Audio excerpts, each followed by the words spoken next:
pasos del amor, creando un mundo donde no hay dolor.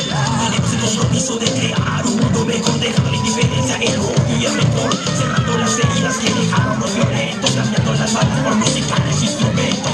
Así que escucha la voz de mi gente, ellos piden paz y un mundo diferente, donde hay alegría, gozo y compasión, donde no importa raza ni tampoco religión. Abre paz, tú me das felicidad. Abre paz, tú me das tranquilidad.